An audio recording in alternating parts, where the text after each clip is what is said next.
So we want to welcome the folks from this block of films. And we're going to start with just a conversation about their films, tell us a little bit about them, and then we'll get into a conversation about why we sort of put these films together and the themes behind them. So Daniela, let's start with you and your film. Hello. So the film that I made was Shift, and Shift is just a drama about a girl named Maya who gets kicked out of her mother's home after telling her mom that she's in a relationship with another woman. And what prompted her mother to kick her out was her stepfather, which is what you kind of hear in the background of the stepfather calling for Carmen, which is Amaya's mother. And we kind of see her walking and also like trying to decide whether to seek refuge at her grandmother's house or to seek refuge with her girlfriend. And she has more familiarity with her grandmother, but she's also really scared as to what her grandma might think.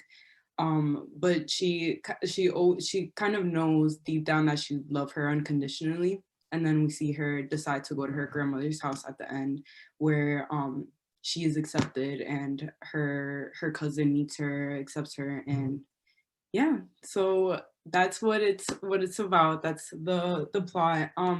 What made me want to make this story was I was actually on the red line, and I was thinking a lot about decisions and just how to best portray like deciding something within a film, and like how it's portrayed differently with other like movies and stuff like that. So that's what prompted this. So yeah.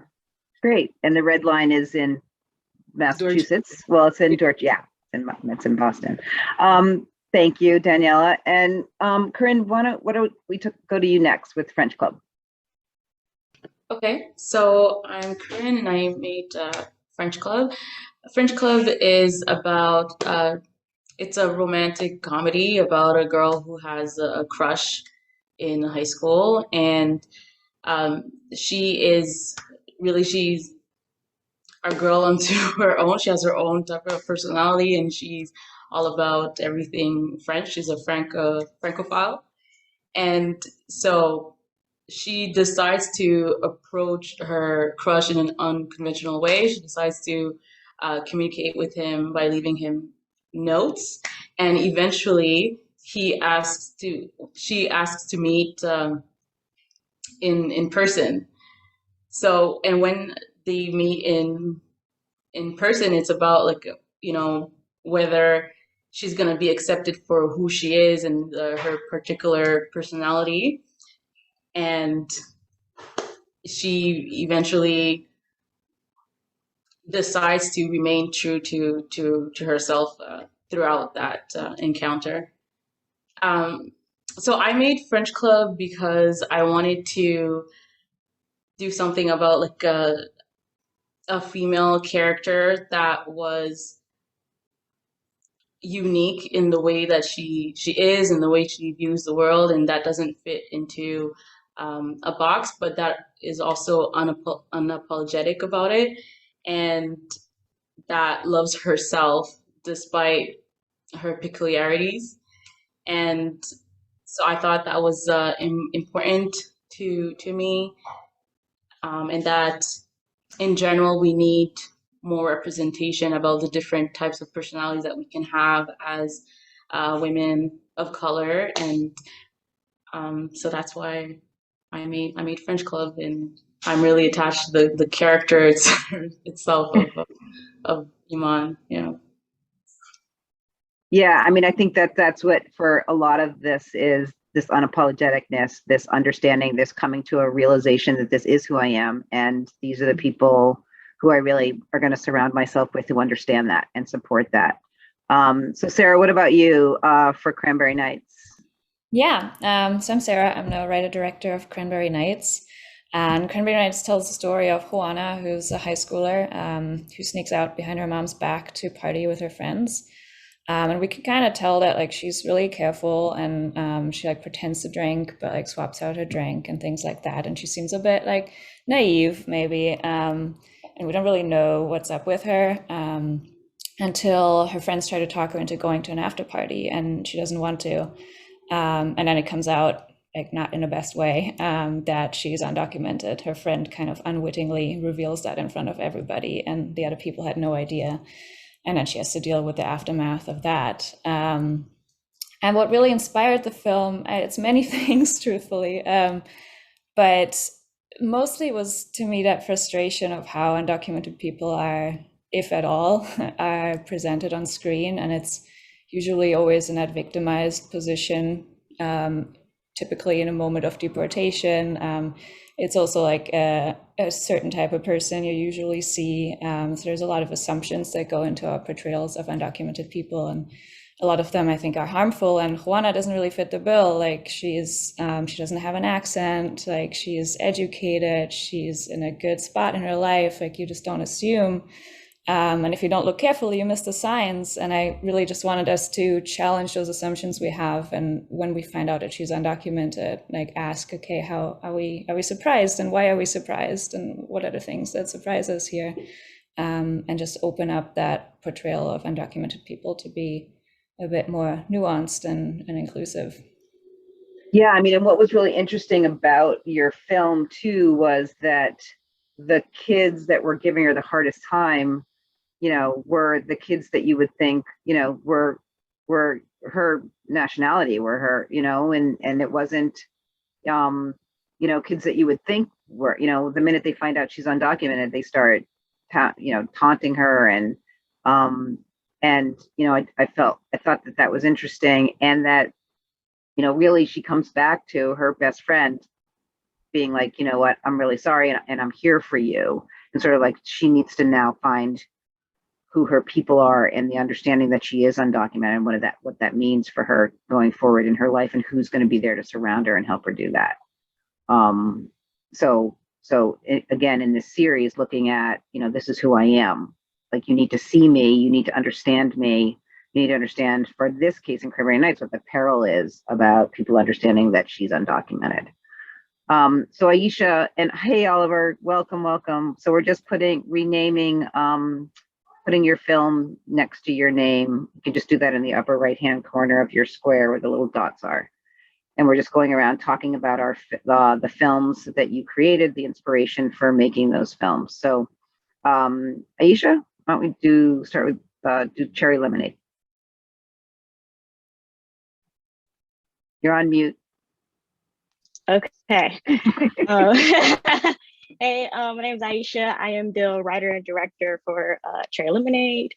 And it follows a young girl who's sort of like this outcast, but she just wants to like fit in with like the cheerleaders around, but she can't because she feels like, well, she can, but she sort of feels like she's all alone in like her own lane.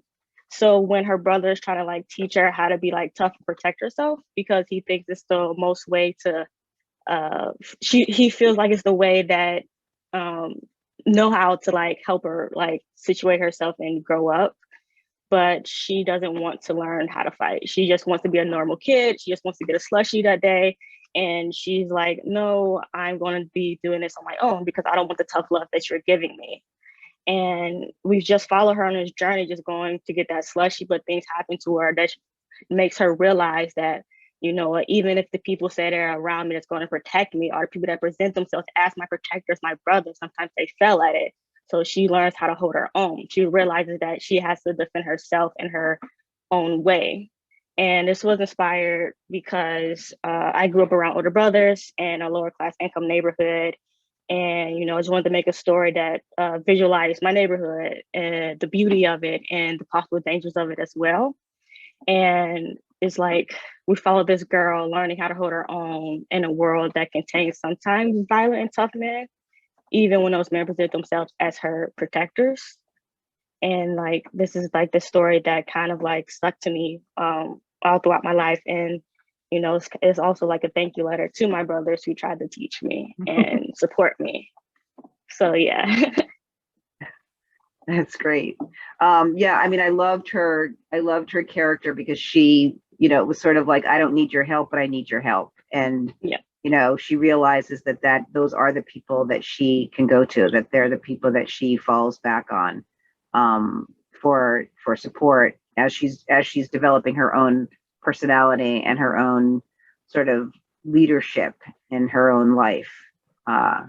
And that, you know, we're happy that she ends up getting her cherry lemonade in the long run. Olivier, can you talk a little bit about your film and sort of like the inspiration for making that? Yes, hello everyone. So sorry for the delay to join us. So I have to say, excuse me for my English. So I'm from French Never.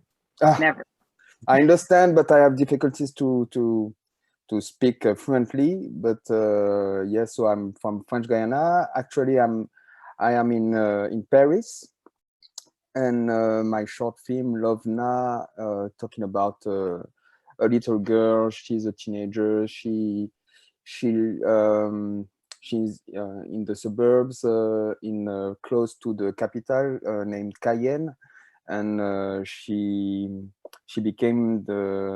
from Haiti. She's an immigrant in French Guiana, and she became the champion of chess in French Guiana. And the inspiration is about chess. Chess is a beautiful sport. For me, it's really a sport, and it means success, and it's really intellectual sports. And I wanted to tell a story about this with the subject of immigration, and that's the reason why. Yeah, I mean, it's really interesting because in that story, she doesn't want to be a chess master. She, you know, and you don't really understand why. And it's sort of like, Sara, your story in Cranberry Nights. You don't really understand what their tension is. Like they're definitely holding tension in the film, and a little bit of, you know, for the character in Cranberry Nights, she was just, you know, sort of like quiet, didn't want to do things. For Lovena, she was, you know, she was, you know, she was angry. She had, you know, sort of like, and you didn't know why, and you realized that she was holding on to that tension and that anger because her mother was undocumented, and she was always carrying the fear that she would be taken, which she does. Exactly. And she has to figure out who she is then on her own, and is she a chess champion or not? Or so we can talk a little bit about, I don't know whether or not she won at the end. I was a little questioning that, but we can talk about that. All right, so so all of your films have this theme about your characters, they're, you know, young women on this journey. So you know, one of the things that we do at RoxFilm is really to bring films for catalysts for conversations, right? And we looked at all of these films and thought, you know, here are these beautiful young women who are facing, you know, some of these, you know, big issues in their lives. And I'd love to talk about that, because you all made that choice to make a film about these young women who were on these journeys and trying to find resolution in these journeys. So I want to know, I'm thinking that that's intentional. And I know, Sara, you talked about it, you wanted to do the story about immigration and really to bring this to light.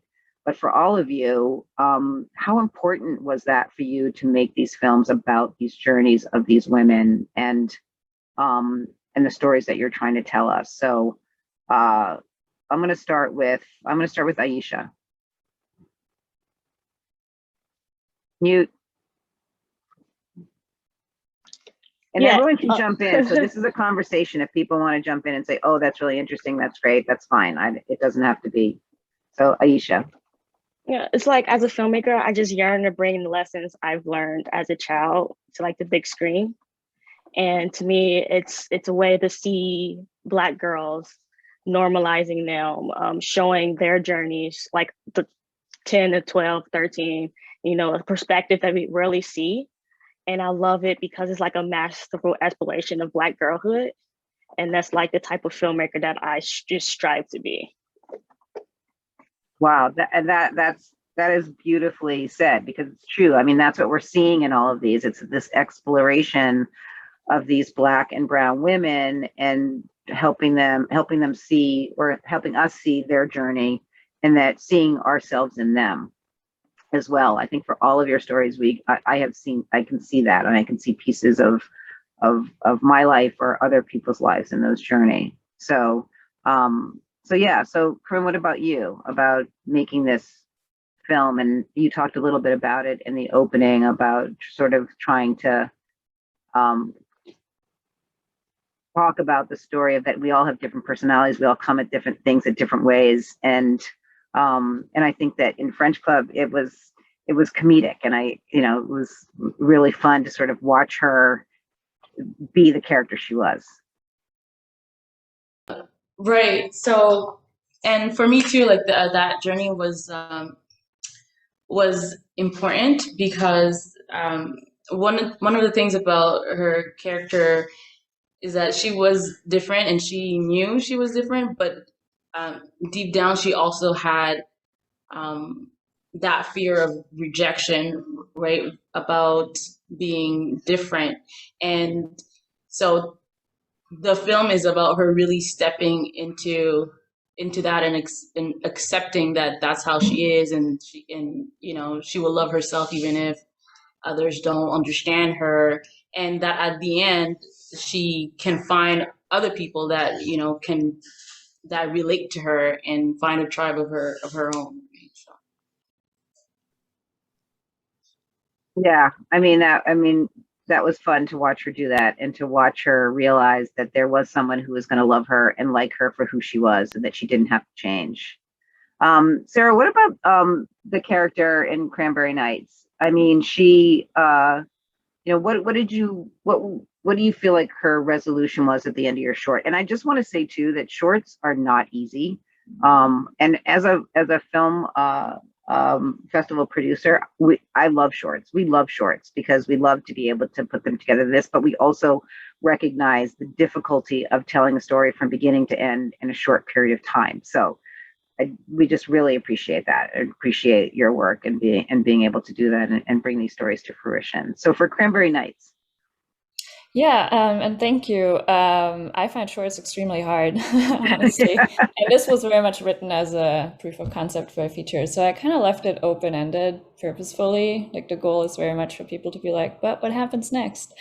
I think there is a resolution in the sense of that she was right in her feeling that if the truth comes out, people aren't necessarily going to be supportive and relate to her. Obviously, that's not exactly a happy ending. I think it's also, to me, the ending is a bit of commentary on my culture, on white privileged culture, of her friend trying to be supportive. She's also drunk, so like things aren't coming out in the best way, but you can kind of see that at the end of the day, Kelly is the naive one. Her friend Kelly is like, I'm just going to come with you if they take you, which is like, that doesn't help. It's sweet, but that doesn't really, she doesn't grasp the severity of the issue at all. And Juana is the mature one in that moment and is almost consoling her friends. So it flips it right around from where we started, where we thought Juana is kind of the naive one and Kelly is taking her along, right? And we end and it's the opposite. So I think in a way it is Juana coming to her own and stepping up and being the mature one. And that's kind of her arc in that. Yeah, that's interesting because you think at the end of that, well, it's definitely open-ended and you have no idea, but what you do know is that this character is undocumented and that there's this constant fear that she's living with that people just don't understand, and they take their citizenship for granted, right? And that it's like, we can party, we can do this, we can do that, and she's saying, I these are the things that I can't do, and I need you to see me. And that definitely came through, that this is who I am. I can't change that right now, but you have to understand what my life is and what my life's going through. And so you can go and do all of these great and fun things and party and do all that, but I can't be a part of that. So I think that you're right. That was like sort of that revelation moment at the end when she does say that, I'll come with you. And it's like, no, that's not how it works. Right. It was the same thing in Lovena. Right. And then I felt like that same thing where she was like just waiting for her mother to get taken. and she's having to grow into her own. Can we talk about, I know a lot of you haven't seen a lot of these films, and I hope you go back and realize and go see them and see how they're all really connected. But she doesn't finish the French championship. I mean, the chess championship, does she? Oh, so I wanted that the spectator, I think these scenes brings more questions than answers, and that's the point for me. I want it so everybody can have imagine the next step for her. So it's important for me. It's not to know if she won or not, but there is a before and an after. And you talked about a journey, so it's really the subject is the journey. So she I wanted the people be at the level of the eyes. So the subject is really to see, to consider her, so in French Guiana, this is people who live hide in the suburbs. So it's to survive, they have to be to get out at really late on the day, and I wanted so at the big day she's working, and that's like a possession, a Christ possession, Yep. And this is her destiny. So it's not about if she won or not. And what is important for me, so every people with his personality will consider about victory or defeat, or the competition does not happen, and that's intuition for me, about all this question, and not to give the answer. Yes. Yeah, I mean, I think you're right. We definitely can see her journey. We see her journey before her mother gets arrested, and then we see how that changes who she is. I mean, I took it away that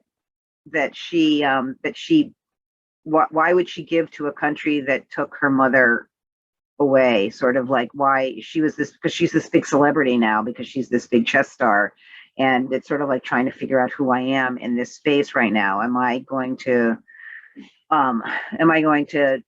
be who people want me to be, or am I going to settle into who I want to be? And I'm not going to be defined by being a chess champion or not. So I think that definitely.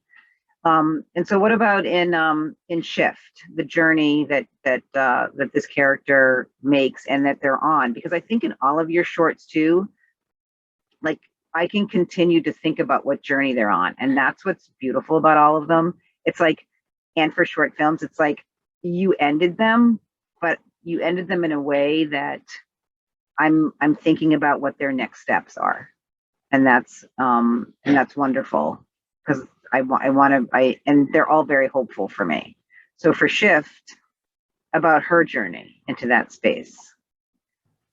So when writing this, I was like, and as you see with the flashbacks with her thinking about her mom, this is a story of her like making a decision and like ultimately making the best decision so that she can be accepted, if that makes sense. And even though she's doing what she thinks is best for her, which is going to her grandmother's house, she's still thinking about her mother and about how the first person that's supposed to be so accepting of you, to love you no matter what, is like made a decision as well, which ultimately chose the stepfather over her own daughter, which is something that she can't seem to get in her head. And which is why like towards the end she's like brought to tears, where her grandma's like, no, like come here, like I want to embrace you, like you're here, like you're home with me. So yeah. Yeah, I mean, that was an incredible journey for her to understand that her mother really was like, you have to leave because the most important thing to me right now is this man who's not even your father. He doesn't accept you because you've made a decision about who you love and it's not traditional. So, you're no longer allowed in this home. But then she finds a home with her grandmother. So, I mean, which is, for her, that's her journey. And then she found her place where she felt safe and comfortable. And Corrine, what about French Club, her journey, right? We talked about that. Yeah. So as I was saying, like, so her journey is about um, being able to accept that she's different and love herself, and that she can find like people that will accept her for her. And at the end, she also realizes that when she embraces who she is, then she becomes actually more interesting to even those people that she was trying to impress before, right? So. And so how do you all think, is this what, I know, Aisha, you said you want to make films like this is the type of film you want to make. For all of you, is this something that, like helping to make films about normalizing people's stories, about journeys, about the exploration of Black womanhood, or even people of color in their, and for you, Sara, about issues that face communities and immigrant communities and maybe communities of color? Is this, I mean, because they're really important, right? They're really important to make, to embrace, to share, to use for conversations, to have films that look like people like you. So, sorry. You could go ahead. Okay, yeah, so I was gonna say, yeah, so to me, it is important to being able to see more stories about women of color, and women of color in all aspects of life, in all kinds of different situations, and with all kinds of you know ways of thinking and different cultures. And so, because I think so far, like in a lot of ways, we've gotten used to seeing women of color being portrayed like in the same ways. And so to me, I think it's important to break outside of that box as well, so that we can be seen in a more I guess to open that, portrayal of Black women and women of color, right? In the different types of experiences that we can have, and in also the different ways that we can be, right? Right, and express yourself. And I think all of and that's what's beautiful about this shorts program, is that that's exactly what's happening, is that we're seeing women of color in all different types of ways, and not traditional, right? So Daniela, what were you going to say? For me, like I like to explore like mother-daughter relationships, or like more generational things, which is why like you see it from the grandmother, mother to the daughter, because I feel like within the Black, Indigenous, people of color within the community, there's a lot of generational trauma and generational curses that need to be broken. And in order for that to happen, they need to see themselves on TV, and they need to kind of feel for the characters, if that makes sense. Because if you're going through something so personally, you can't really take yourself out of it and look at the situation for what it is.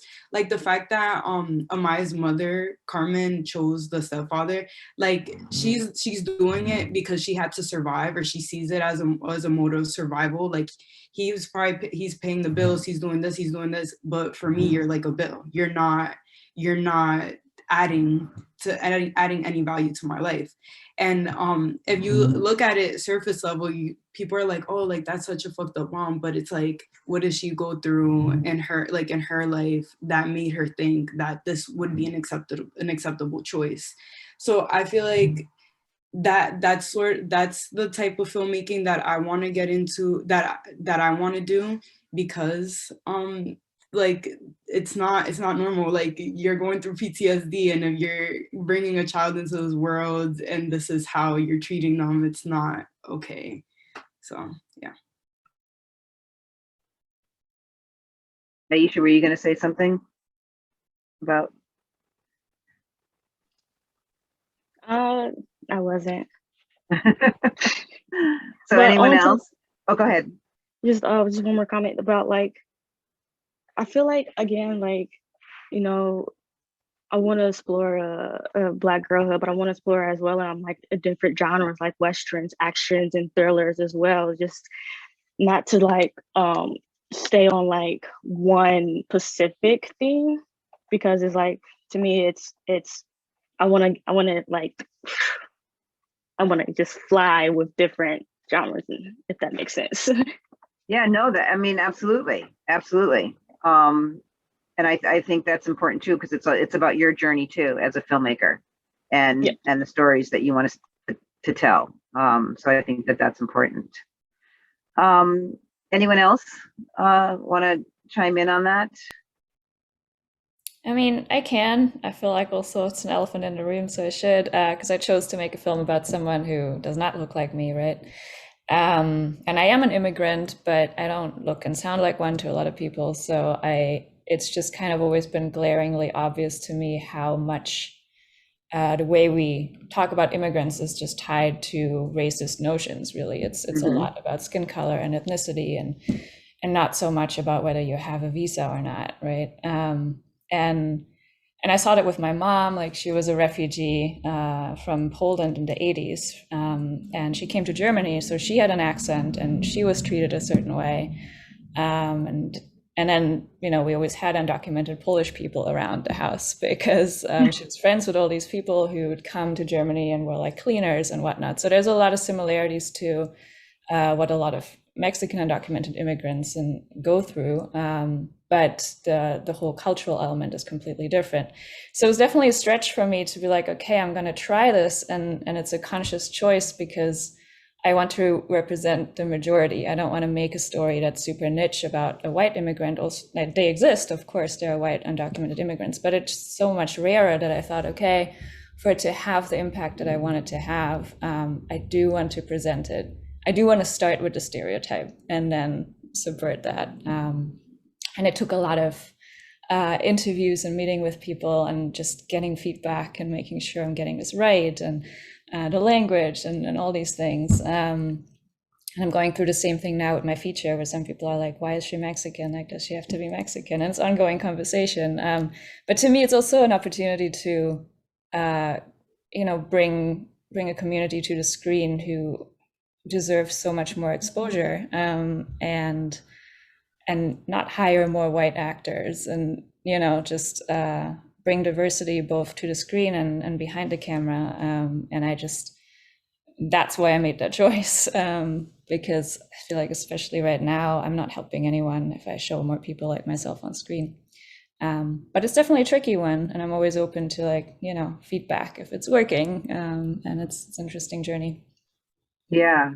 I mean, I love that. I think that's a really interesting choice, because you're right. It's sort of like about presenting, as you all have said, different. It's not a monolith. We're not a monolith, right? It's about presenting those stories, and bringing those stories to the screen.